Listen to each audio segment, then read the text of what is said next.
Josh की girlfriend iris अभी अभी उसके सबसे अच्छे दोस्त सरगेई का खून करके आई थी। उसके हाथों में चाकू था, कपड़े खून से सने थे और वो डर से कांप रही थी।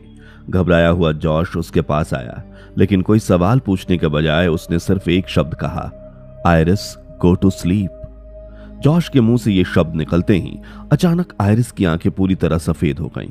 उसका शरीर ढीला पड़ गया और अगले ही पल वो बिल्कुल किसी बेजान पुतले की तरह अपनी जगह पर जम गई। जॉश ने आयरिस को एक कुर्सी से बांध दिया। थोड़ी देर बाद जॉश आयरिस के पास आया और बोला, आयरिस वेक अप। जॉश के इतना कहते ही आयरिस होश में आ गई। खुद को बंधा हुआ देखकर वो बुरी तरह घबरा गई। उसने कांपती हुई आवाज में कहा, मेरे पास कोई रास्ता नहीं था जॉश। सरगेई ने मेरे साथ जबरदस्ती करने की कोशिश की। अपनी इज्जत और जान बचाने के लिए मुझे उसको मारना पड़ा। मैं सच बोल रही हूं, मेरा यकीन करो। जॉश ने उसे शांत करते हुए कहा, मैं जानता हूं आयरिस, क्योंकि तुम जाकर भी मुझसे झूठ नहीं बोल सकती। तुम्हारी प्रोग्रामिंग ही ऐसी की गई है। प्रोग्रामिंग शब्द सुनकर आयरिस बुरी तरह चौंक गई। उसने हैरान होकर पूछा, प्रोग्रामिंग? कैसी प्रोग्रामिंग? जॉश ने कहा, आयरिस तुम कोई इंसान नहीं बल्कि एक रोबोट हो, और तुम्हारी प्रोग्रामिंग कुछ इस तरह से की गई है कि तुम चाहकर भी मुझसे झूठ नहीं बोल सकती हो। यह सुनकर आयरिस एकदम अवाक रह गई। उसे लगा कि जॉश कोई भद्दा मजाक कर रहा है। आयरिस ने कहा कि उसे अपनी सारी यादें साफ साफ याद हैं, उसका कॉलेज, समर जॉब्स और यहां तक कि उसका 2 बार जापान जाना भी। आयरिस ने घबराते हुए कहा कि उसे अच्छी तरह याद है कि वो दोनों पहली बार ग्रोसरी स्टोर में मिले थे। जॉश ने उसे शांत करते हुए बताया कि वो सब उसकी नकली यादें, जो सिर्फ एक बैक स्टोरी बनाने के लिए उसके दिमाग में डाली गई हैं। ग्रोसरी स्टोर वाली मुलाकात जॉश ने खुद सेलेक्ट की थी, पर आयरिस उसकी बात मानने को तैयार ही नहीं थी। आयरिस को पूरी तरह यकीन दिलाने के लिए जॉश ने अचानक उससे पूछा, आयरिस बाहर का मौसम कैसा है? बिना सोचे आयरिस के मुंह से एक मशीन की तरह एकदम सटीक जवाब निकला, अभी तापमान 72 डिग्री है और शाम को बारिश होने की 83% संभावना है। जॉश यही नहीं रुका।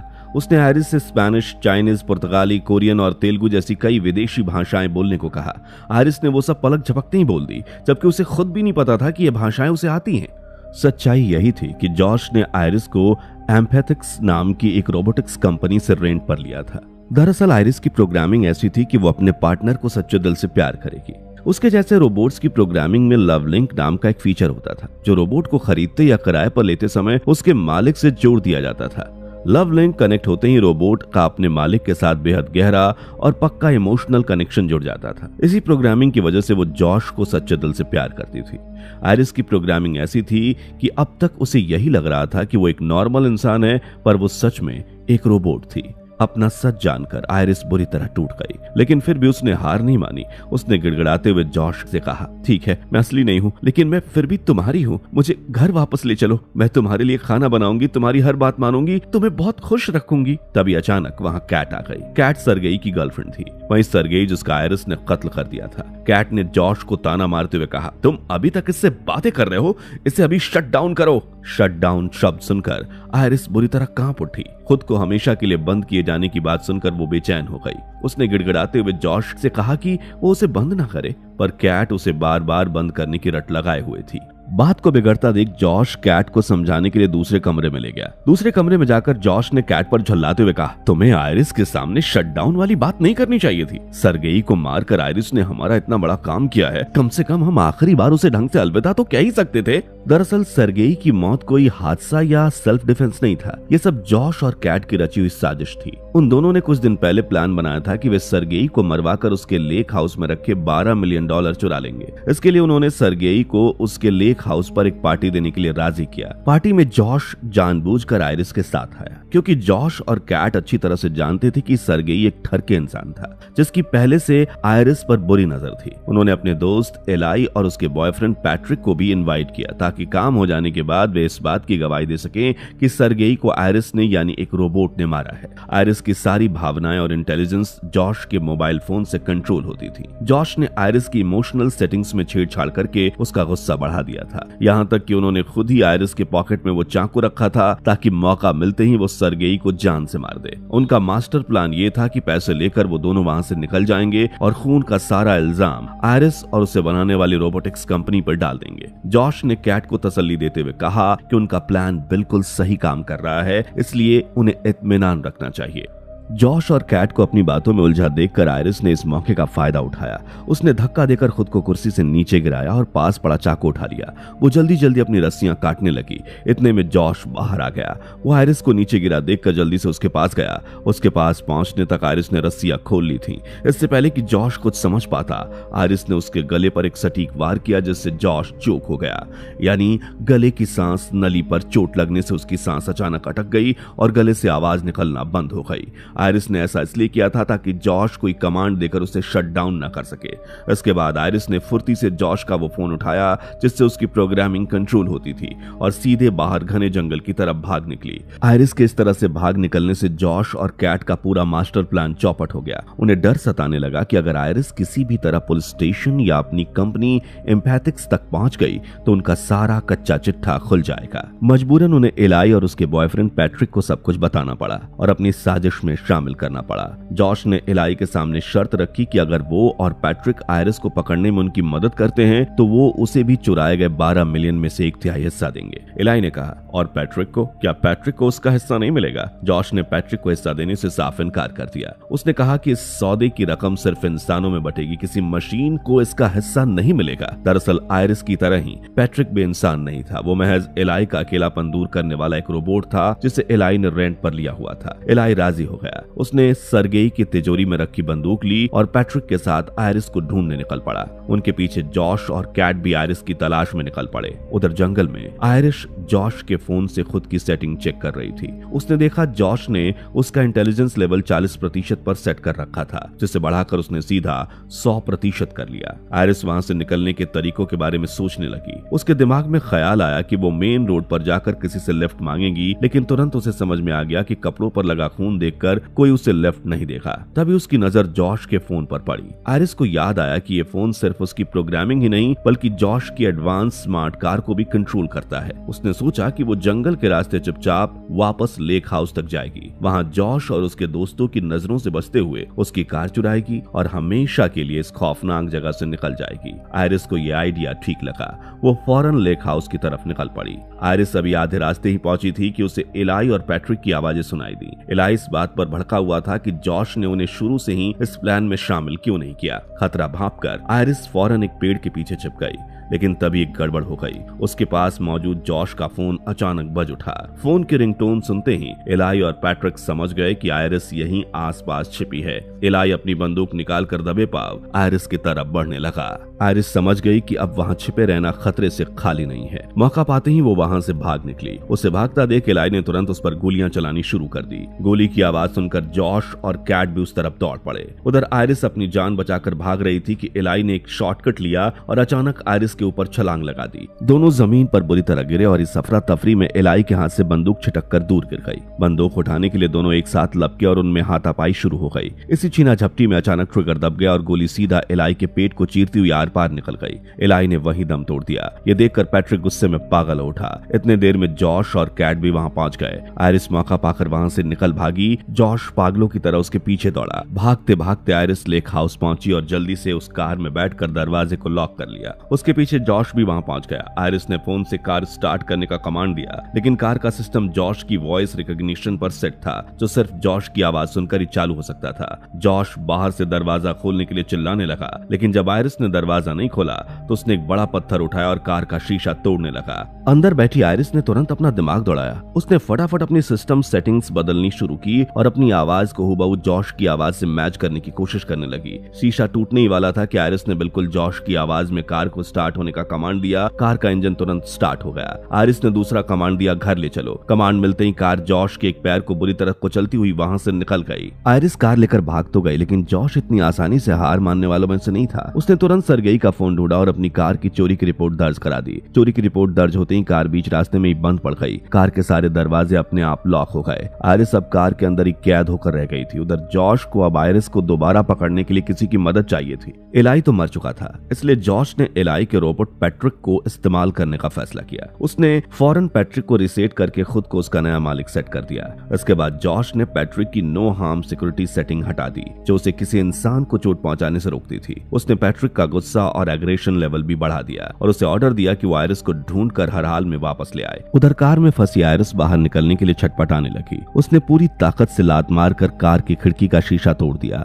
ठीक उसी वक्त उस सुनसान हाईवे से एक पुलिस वाले की वैन गुजर रही थी। वीरान सड़क पर इस तरह एक कार को खड़ा देख पुलिस वाले ने अपनी गाड़ी रोकी और उतरकर आयरिस की तरफ बढ़ने लगा। जैसे ही आयरिस शीशा तोड़कर बाहर आई, पुलिस वाला ठीक उसके सामने खड़ा था। पुलिस वाले को सामने देख आयरिस ने तुरंत अपना दिमाग दौड़ाया। क्योंकि आयरिस की बेसिक प्रोग्रामिंग ऐसी थी कि वो किसी भी इंसान से चाहकर भी झूठ नहीं बोल सकती थी, इसलिए उसने चालाकी से फोन के जरिए अपनी भाषा की सेटिंग बदलकर जर्मन कर ली। उसका प्लान ये था कि पुलिस वाला जो पूछेगा वो जर्मन भाषा में सब सच सच बता देगी, जिससे उसका सच बोलने का नियम भी नहीं टूटेगा और पुलिस वाले को कुछ समझ में भी नहीं आएगा। आयरिस पुलिस वाले को बातों में उलझाकर चकमा देने की कोशिश कर ही रही थी, लेकिन तभी पुलिस वाले की नजर कार के अंदर पड़े खून से सने चाकू पर पड़ गई। मामला संदिग्ध लगते ही पुलिस वाले ने तुरंत आयरिस को अरेस्ट कर लिया, लेकिन इससे पहले कि वो उसे अपनी गाड़ी में बिठा पाता, जॉश कारी प्रोग्राम किया हुआ रोबोट पैट्रिक वहां पहुंच गया। पैट्रिक ने अचानक पुलिस वाले पर हमला किया और पलक झपकते उसकी जान ले ली। आयरिस ने वहां से भागने की कोशिश की, लेकिन उसका फोन कार में ही रह गया था। पैट्रिक ने फोन से आयरिस को स्लिप मोड में डाल दिया।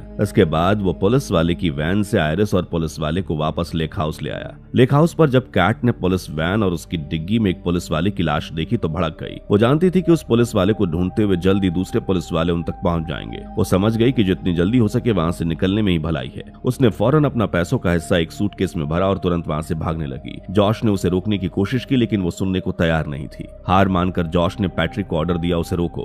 क्योंकि जॉश ने पैट्रिक का गुस्सा और अग्रेशन लेवल पहले ही बढ़ा दिया था और तो और उसकी इंसानों को नुकसान न पहुंचाने वाली सेटिंग भी बंद कर दी थी, इसलिए पैट्रिक ने जॉश की बात का गलत मतलब निकाला। उसने किचन से एक चाकू लिया और बिना कुछ सोचे कैट के पीठ में घोंप दिया। ये देखकर जॉश भी अवाक रह गया, लेकिन अब देर हो चुकी थी। कैट वहीं तड़प कर मर गई। जॉश और पैट्रिक ने मिलकर एलाई, कैट और पुलिस वाले की लाशों को जंगल के गड्ढे में फेंक दिया। कुछ ही देर में बाहर तेज बारिश शुरू हो गई। लेक हाउस के अंदर का नजारा बिल्कुल बदल चुका था। जॉश आराम से डिनर टेबल पर बैठा था। जॉश ने आयरिस के खून से सने कपड़े बदलकर उसे एक नई खूबसूरत ड्रेस पहनाई थी। उसने आयरिस को हथकड़ी लगाकर अपने ठीक सामने कुर्सी पर बिठा रखा था। जॉश ने कमांड दिया, आयरिस उठो। आयरिस ने होश में आते ही देखा कि पैट्रिक किसी आशिक की तरह बेहद प्यार से जॉश को डिनर और वाइन सर्व कर रहा था। पैट्रिक और जॉश का ये पूरी तरह बदला हुआ बर्ताव देखकर आयरिस को बहुत अजीब लगा।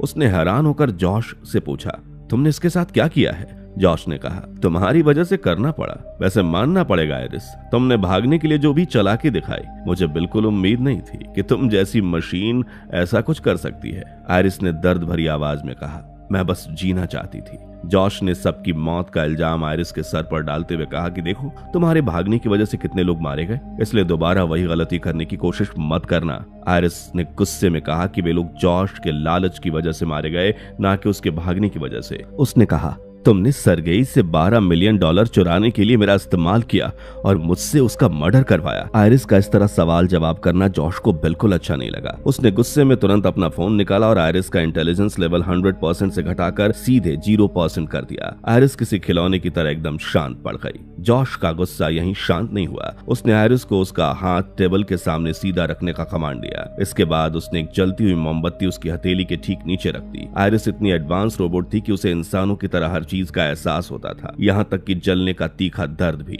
जॉश उसे शारीरिक दर्द देकर उसके भागने का बदला ले रहा था। मोमबत्ती की लौ आयरिस की त्वचा को झुलसाने लगी। आयरिस की आंख से बेबसी और दर्द के आंसू बहने लगे। अपनी प्रोग्रामिंग की वजह से वो चाहकर भी अपना हाथ वहां से नहीं हटा पा रही थी। इसके बाद जॉश ने तुरंत रोबोटिक्स कंपनी एम्पैथिक्स को कॉल किया। उसने कंपनी को झूठ बोलते हुए कहा कि आयरिस में कोई तकनीकी खराबी आ गई है, इसलिए वो जल्द से जल्द यहाँ आए और अपनी इस मशीन को वापस ले जाए। इसके बाद जॉश ने पैट्रिक को मोमबत्ती बुझाने का इशारा किया। मोमबत्ती बुझाकर पैट्रिक ने जॉश के कहने पर गन उठाई और सीधे आयरिस के हाथों में थमा दी। जॉश ने आयरिस को कमांड दिया कि इस गन को अपने सर पर रखो और ट्रिगर दबा दो। क्योंकि जॉश ने पहले ही आयरिस का इंटेलिजेंस लेवल 0% कर दिया था, इसलिए आयरिस ने बिना एक पल सोचे बंदूक अपने सिर पर टिकाई, ट्रिगर दबाया और खुद को गोली मार ली। गोली लगते ही आयरिस बेजान होकर तुरंत जमीन पर गिर पड़ी। कुछ ही देर में एम्फैथिक्स कंपनी के 2 कर्मचारी सिड और टेडी वहां पहुंचे। जॉश ने उनसे कहा कि आयरिस पूरी तरह बेकाबू हो चुकी थी और अजीब अजीब हरकतें कर रही थी, और तो और अंत में उसने खुद को ही गोली मार ली। पुलिस वैन बाहर खड़ी होने की वजह से जॉश ने पैट्रिक को पुलिस ऑफिसर का यूनिफॉर्म पहना दिया था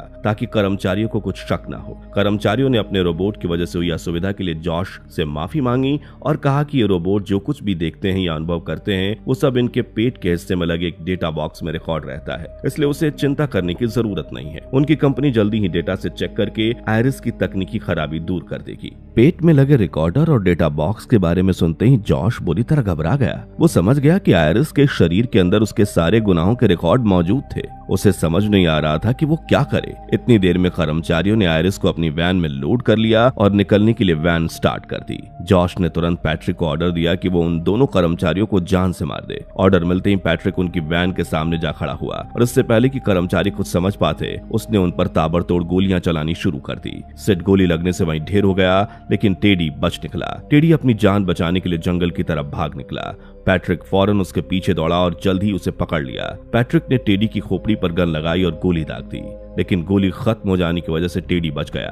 अब पैट्रिक उसकी गर्दन दबाकर उसे जान से मारने की कोशिश करने लगा। उधर आयरिस का सिस्टम रिबूट होकर दोबारा चालू हो गया क्योंकि कर्मचारियों ने वैन में उसे रिबूट मोड में लगा दिया था। आयरिस उठ खड़ी हुई और फौरन जाकर टेडी को पैट्रिक से बचा लिया। पैट्रिक गुस्से में आयरिस की तरफ बढ़ा और उस पर हमला कर दिया। आयरिस ने खुद का बचाव किया और उसका भ्रम तोड़ते हुए कहा, जॉश तुमसे कोई प्यार नहीं करता पैट्रिक, वो सिर्फ तुम्हारा इस्तेमाल कर रहा है, ठीक वैसे ही जैसे उसने मेरा किया था। आयरिस ने उसे याद दिलाया कि वो जॉश से नहीं बल्कि इलाई से प्यार करता था। इलाई का नाम सुनते ही पैट्रिक की आंखों के सामने इलाई के साथ बिताए गए सारे पल तैर गए। उसका लव लिंक जॉश से टूट गया। उसने जब देखा कि उसका सच्चा प्यार इलाई अब इस दुनिया में नहीं रहा तो वो ये दुख बर्दाश्त नहीं कर पाया। उसने रोते हुए पास पड़ी कैटल प्रॉड उठाई, उससे खुद को बिजली का तगड़ा झटका दिया और अपनी जान ले ली। उधर जॉश अंदर कमरे में सारा चुराया हुआ पैसा एक सूटकेस में भर रहा था ताकि वो जल्दी से जल्दी वहां से निकल सके। तभी उसे दूसरे कमरे से म्यूजिक बजने की आवाज सुनाई दी। उसे लगा ये पैट्रिक होगा, लेकिन जब बाहर जाकर उसने देखा तो उसके होश उड़ गए। वहां आयरिस खड़ी थी।